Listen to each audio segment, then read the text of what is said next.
The vast chamber you find yourselves in seems boundless. The walls, rough as a grotto, rise streaked with damp. Here and there columns thrust from them and climb to fuse with the natural vault. The ceiling is so high your torch won't reach it. Perhaps, wandering the catacombs, you've descended farther than you thought. Beyond that vault, you hope, the surface might lie. If this is the room you were seeking, it's time to get answers. Garak, can you tell me what's going on? You ask, without taking your eyes off the dark. He smiles, eyes fever bright. What we have just witnessed, he says, elated, is stone becoming life. The mingling of the ashes of the dead with rock gives rise to immortal servants of great strength. My studies did not lie. I knew it could be done. The stone in the pendant, placed upon the ritual plate, acts as a catalyst to reawaken life. So, all the statues in the catacomb have come alive. Without question, Garak replies, satisfied. Then, Garak, just one doubt. How do you think we should deal with the gigantic statue right behind you? You all turn at the same instant. Before you can react, a mighty axe stroke crashes down. The flagstone splits with a thunderous report that booms through the hollow, and the shockwave throws you a heart. Garak is flung sideways with Baal, you to the other side. The statue looming over you is gigantic, thrice the height of a man, carved from glossy stone. Every movement is accompanied by a dull metallic rumble, as if some ancient machine were jolting back to life. Its motions are unnatural, angular. The face is expressionless, yet it hunts for you, turning its head, fixing you with its gaze. Its presence is a formidable threat, enough to make you doubt you can face it and live. Baal charges, brandishing his great maul. He strikes the giant's shin with everything he has. The blow reverberates, the air quivers, and the colossus drops to one knee. A black crack, wide and deep, opens along the leg. Perhaps there is hope. The giant is not invincible. The illusion lasts a heartbeat. The maul slips from Baal's sweating hands with the force of the impact that skitters across the floor. The statue answers with a sweeping backhand that catches him full in the chest and hurls him several yards, slamming him against a column. You bring your ropes to bear, you loop them round the giant's ankles and haul to throw it off balance, sending it crashing down with a metallic thud.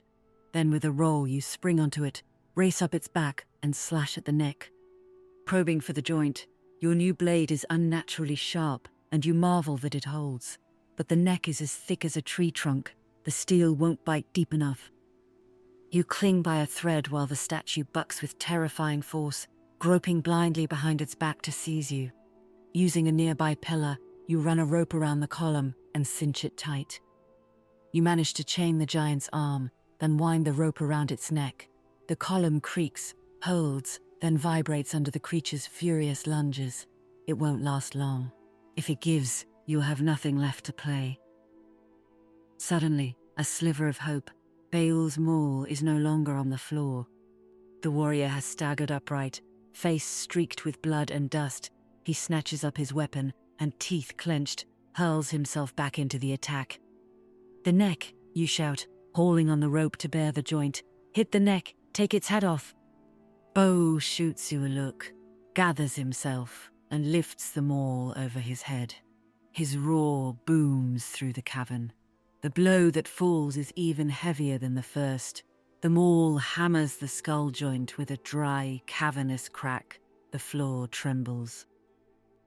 The maul splits in two, and the statue's head shears free, topples, and rolls away, leaving a trail of black shards. The body locks, squeals, wavers, then goes still. The battle is won. You collapse gasping. The torches dropped in the fight have gone out, yet you can still make out the room's contours. In fact, you seem to see better than before, in a dim greenish light, as if filtered through water. You seek the source of that glow and glimpse it at the far end of the hall. There, another statue, so vast its head brushes the ceiling. Fortunately for you, it does not move. The colossus has the bearing of an aged sage, a bearded, severe face, the crown of sharp prongs on his brow. One arm is outstretched, palm up. From the center of the hand springs a green flame that washes the cavern in livid gleams. Its nature seems akin to the fire Garak conjured moments ago. A spiral stair, set into the rock, winds round the enormous statue. It climbs to the arm and the platform of the hand, then continues toward the crown. It's then you see Garak dragging himself up the steps, limping. He must have been hurt in the attack. "Garak," Bowles shouts. He gives you no reply. You stride toward the base of the statue. Garak reaches the hand, stands on the platform, his face lit by the great fire before him, which crackles without consuming a thing. His voice turns solemn, carrying high, as though he was speaking aloud more to be heard by the power than by you. "I, Garak, son of Malak, follower of the fire of the children of the dead, claim by ancestral right the power of the flame that gives life to the carted."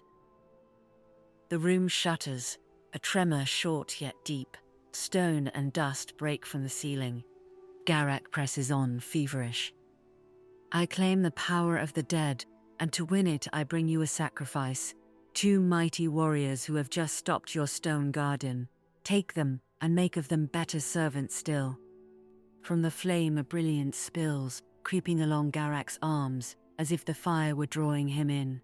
Then he flings his hands toward you.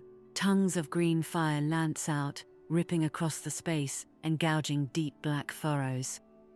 You dive aside, skimmed by biting heat. Moments later the flames gutter, as if spent. "Betrayed," Beowul spits, his face red with rage and shock. Another jolt, stronger. The stair quakes beneath your feet as you start to climb, so much that you nearly lose your balance. In the ceiling, right above the great statue, a rift opens. A wash of pale light pours into the cavern. The top of the hall must be close to the surface. A voice thunders, vast and cavernous, every stone vibrating when it speaks. "This power is not yours. Know that its rightful bearer has already claimed it before you. Rasmodeus lives and watches you. All of you." A cold shiver runs down your spine. For an instant, you feel inquisitive eyes trying to plumb the recesses of your soul. Garak is struck rigid. "How? Impossible. Rasmodeus lives? I'm too late? No. My research. This must be a trial. This power is mine by right." You come up with him. From the base of the arm you can see him on the platform, arms outstretched toward the flame, fingers trembling with hunger. "Fool," the voice rebukes, and a new shock rattles everything. The statue's hand that bears the fire splits and collapses, shattering across the floor. The flame spreads like oil, yet keeps burning among the rubble. Deep fissures race through the colossus to its shoulders. Garak loses his footing, slips, and ends up hanging from a ledge of rock, suspended over the void. You come close and look down at him. "Beowul, please, help me," he begs. Beowul does not move, his face hardened. Then Garak lifts his eyes to you. "Help me, I'll give you the answers you want, and more. Gold, women, power. We had a deal." You speak quietly, with a calm you hadn't expected amid the din. "Garak, I have the impression your usefulness to that deal has run its course. You asked me to see you here, and I did. Our pact is dissolved." With the point of your dagger you slice, one by one, the fingers clinging to the lip. Garak falls, right beside the fire he meant to possess. The flames reach, coil around him like bony hands, and, with a whisper like a dying rasp, drag him down beneath the stone, far below, where nothing can exist but the infernal. The chamber keeps shaking. You've little time to flee. But the way is broken. The stair upward is snapped, a few yards shy of the end, a mocking fate having opened a black gap between you and the breach that means salvation. At the stump, Bale grabs you by the harness and, with a tremendous heave, hurls you over the missing span. You catch the lip by a hair and tumble onto the far side. "Go!" he shouts. You wheel round. The shocks keep coming, and the section of stair beneath you begins to give way as well. You run faster than you ever have, reach the top, but you can't bring yourself to leave your battle brother behind. You yank out the last length of rope you have and cast it. There's nothing to tie it to. You'll have to trust your strength. "Grab it! I'll haul you up!" The wolf seizes the rope, bracing his feet among the statue's ridges. He's heavy as a world, and every inch is a war. Your arms burn, your grip slides in sweat and dust, your knees tremble. You hold on with desperate effort, endure as best you can. Seconds stretch like minutes. Bale climbs, scrabbles up, climbs again. He's almost there when you feel your hands failing. With your last drop of will, you clamp down harder, and in that instant he catches the edge with both hands and hauls himself over. You let yourself fall onto your back, gasping. Behind you, an unreal sight. The great hall of the crypt disintegrates. The colossal statue in the columns crack and powder. And as they fall, the floor seems to rise, the void filling with earth and debris, as if the entire volume of the cavern was sealing itself. When the dust settles, where the crypt stood, there remains only bare ground, fit for cultivation. The soracy that held that place suspended must have burned itself out, you think. With it, the structure failed. An ancient power, and terrible. You lie there, every muscle aflame. The sky above you is a clean, lucid blue, not a cloud. The air smells of wind and grass. From the fissure drift distant sounds, the hush of fields, a bird's song, the world you didn't know you longed for until you found it again. Bale sinks down beside you, panting. "You're stronger than you look," he says. You nod, though for now even moving a finger feels like a feat. Gone is near. The adventure is over, for now. You've won only part of the answers you sought, but at least you have a name, Rasmodeus.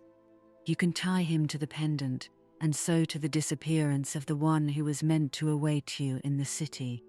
You don't yet know where he is, or his intent, but you have a new trail to follow. A new day rises. You don't know what awaits you, but you know one chapter has closed behind you, and another, inevitable, is about to begin.